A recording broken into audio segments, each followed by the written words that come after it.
నమస్తే కోసుకుమరి విజయసాయి రెడ్డి గారిని YCP party target చేసింది క్లియర్ గా అర్థమవుతున్నటువంటి విషయం. ఆయన మీద నిఘా కూడా పెట్టింది అనేటువంటి విధంగా అర్థమవుతుంది. ఎవరో ఏదో వెబ్సైట్ రిలీజ్ చేసింది ఆయన వీడియో అనేటువంటి విధంగా ప్రచారం చేస్తారు కానీ బట్ వాస్తవం పరిస్థితికి వస్తే దాని వెనక ఖచ్చితంగా వైసీపీకి సంబంధించిన వ్యక్తులు ఉండొచ్చు అనేది చాలా మంది అనుమానం వ్యక్తం చేస్తారు. సరే ఏదైతేనేమి ఏదో ఒక వీడియో రిలీజ్ చేసి ఇదిగో భయంకరమైనటువంటి కుట్ర అనేటువంటి విధంగా వైసీపీ పార్టీ పబ్లిష్ చేసుకునేటువంటి ప్రయత్నం ఇప్పుడు వరకు వచ్చినటువంటి ఏదైతే భారీ మద్యం మీద నెగిటివ్ ఏదైతే ఉందో దాన్ని పాజిటివ్ చేసుకునేటువంటి ప్రయత్నంలో భాగంగా ఏదో ట్రై చేశారు కానీ వర్కౌట్ అనేటువంటి పరిస్థితి కనపడలేదు. బట్ నాకు తెలిసి ఇంకొక సంవత్సరం వరకు కూడా వైసీపీ పార్టీ ఇలాంటి మానేసుకుంటే బెటర్ ఏమో. అప్పుడు దాకా ప్రజలు నమ్మేటువంటి పరిస్థితులు ఉండవు. అప్పుడు ఏదైనా పరిస్థితులు తేడా పడితే నమ్ముతారేమో కానీ ఆ లోపల ఏ ప్రారంభోత్సవాలు అంటే ఏదైనా కంపెనీ ప్రారంభోత్సవాలు, పోలవరం ప్రారంభోత్సవాలు ఇలాంటి ప్రారంభోత్సవాలు కానీ చంద్రబాబు నాయుడు గారు కూటమి ప్రభుత్వంగా స్టార్ట్ చేసింది అనుకోండి, పవన్ కళ్యాణ్ గారు లాంటి వాళ్ళు, ఇక వైసీపీ పార్టీ మీద నమ్మకం ఉండదు. సరే ఇదంతా ఒక ఎత్తు అయితే విజయసాయి రెడ్డి గారిని టార్గెట్ చేస్తే విధ్వంసం జరుగుతుంది అనేది మాత్రం వైసీపీ పార్టీ గుర్తుపెట్టుకోవాలి. ఎందుకంటే వైసీపీ కార్యకర్తలు ఏదో జగన్మోహన్ రెడ్డి గారు విజయసాయి రెడ్డి గారి గురించి మాట్లాడాడు, ఆయన ఏదో నమ్మకం ద్రోహం చేసి వెళ్ళిపోయాడు అనేటువంటి విధంగా ఆయన ఏదో మాట్లాడగల వెంటనే వైసీపీకి సంబంధించిన కేడర్ అంతా, సోషల్ మీడియా అంతా, ఆ యూట్యూబ్ లో కొంతమంది అంటే అంటే జగన్మోహన్ రెడ్డి గారి సొంత సామాజిక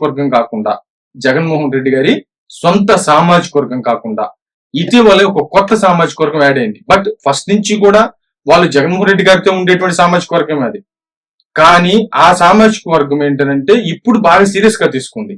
ఆ సీరియస్ గా తీసుకున్నటువంటి వాళ్ళలో కొంతమంది మేమేదో తోపులము అని చెప్పేసి బయటకు వచ్చినటువంటి లేడీస్ కానీ జెంట్స్ కానీ కొంతమంది బయటకు వచ్చి ఒక్కొక్క యూట్యూబ్ ఛానల్ ఏర్పాటు చేసుకుని దాని ద్వారా ప్రజలు ఏదో మోటివ్ చేసి కూటమి మీద లేనిపోయినటువంటి వదంతులు క్రియేట్ చేస్తున్నటువంటి సందర్భం అనమాట. ఇది ముందు రోజుల్లో చాలా విషయం అవుతుంది. ఓకే, తర్వాత మాట్లాడుకుందాం.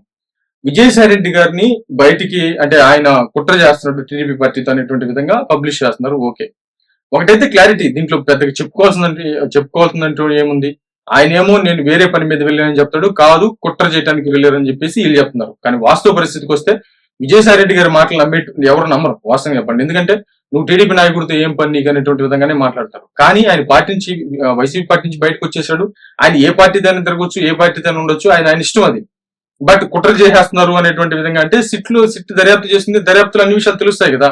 జరిగింటే జరిగిందని తెలుస్తుంది, లేకపోతే లేదని తెలుస్తుంది, అంతే కదా. బట్ దీంట్లో పెద్దగా అల్లగులాలు పడాల్సినటువంటి పనులే ఉన్నాయి. విజయసాయి రెడ్డి గారు ఎందుకు మెయిన్ అంటున్నానంటే, నేను జగన్మోహన్ రెడ్డి గారు A1 ప్రతి కేసులో, A2 విజయసాయి రెడ్డి గారే. 11 ఆర్థిక నేరాలు ఉన్నాయి జగన్మోహన్ రెడ్డి గారి మీద. ఈడీ కానీ సిబిఐకి సంబంధించి కేసులు కానీ చాలా కేసులు, అవి కాక చిన్న కేసులు ఇంకా చాలా ఉన్నాయి. మెయిన్ ఒక్కొక్క కేసు చాలా భయంకరమైనటువంటి కేసు, ఆర్థిక నేరాలు బలిశిక్షలు పడతాయి వాస్తవంగా నిరూపితం అయితే.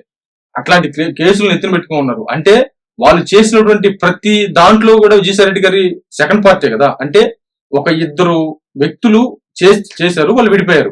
అంటే ఒకరి సీక్రెట్లు ఒకరి దగ్గర ఉంటాయిగా. కాబట్టి విజయసాయి రెడ్డి గారిని కదిలియటం అనేది నిజంగా ఒక రకంగా చెప్పాలంటే చాలా ప్రమాదకరమైనటువంటి విషయం.